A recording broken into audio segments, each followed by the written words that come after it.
అందరికీ నమస్కారం. ఒక మంచి మాట కార్యక్రమానికి స్వాగతం, సుస్వాగతం. ఈరోజు మనం చెప్పుకోబోయేటటువంటి మంచి మాట ఏంటి అంటే, మనిషి గోల్ సెట్టింగ్ అనేటటువంటిది చాలా ముఖ్యమండి. అంటే లక్ష్యం లేని జీవితము చుక్కాని లేని నావ వంటిది. అంటే ఒక మనిషికి ఒక లక్ష్యాన్ని నిర్దేశించుకుంటే తప్పితే అతను తన ముందుకు సాగలేడు. దీనికి అనేక ఉదంతాలు మనకు కనిపిస్తాయి. లక్ష్య సాధనలో మనిషికి ఎన్నో రకాల అవరోధాలు ఎదురవుతాయండి. ప్రాథమికంగా తను ముందుకు వెళ్ళలేకపోవచ్చు, ఆటంకాలు ఎదురవుతాయి. కానీ తను నిరాశపడకూడదు, వెనుకంజ వేయకూడదు.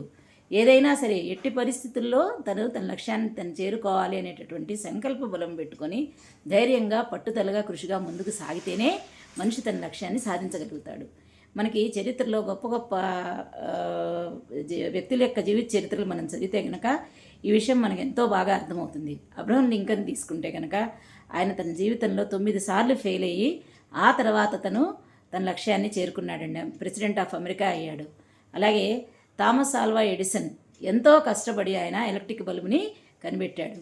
అలాగే ఇంకా ఎంతోమంది వ్యక్తులు మనకి జీవిత చరిత్రలు చదివితే మనకు అర్థమవుతుందండి. ఎంత కష్టం ఎదురైనా సరే వెనకాడకుండా వాళ్ళ లక్ష్య సాధనే తమ జయంగా పెట్టుకొని ముందుకు సాగారండి. దీనికి సంకల్ప బలము, కృషి, పట్టుదల 3 అవసరము.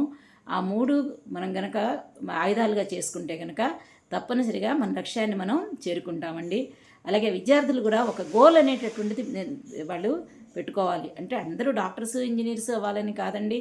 వాళ్ళు ఏ రంగంలో అయితే కనుక వాళ్ళకి ఇంట్రెస్ట్ ఉందో దానిలో తమ లక్ష్యాన్ని సాధించాలని చెప్పి వాళ్ళు ఒక ధ్యేయాన్ని పెట్టుకొని ఆ లక్ష్య సాధన వైపు కృషి చేయాలండి. అందువల్ల లక్ష్య సాధనే ధ్యేయంగా లక్ష్యం లేనటువంటి మనిషికి ఎటువంటి ఇది ఉన్నతమైన స్థానాన్ని అలంకరించలేడు. అందువల్ల ఇది గుర్తుపెట్టుకుని మనం ముందుకు సాగాలి. నమస్తే, ధన్యవాదాలు.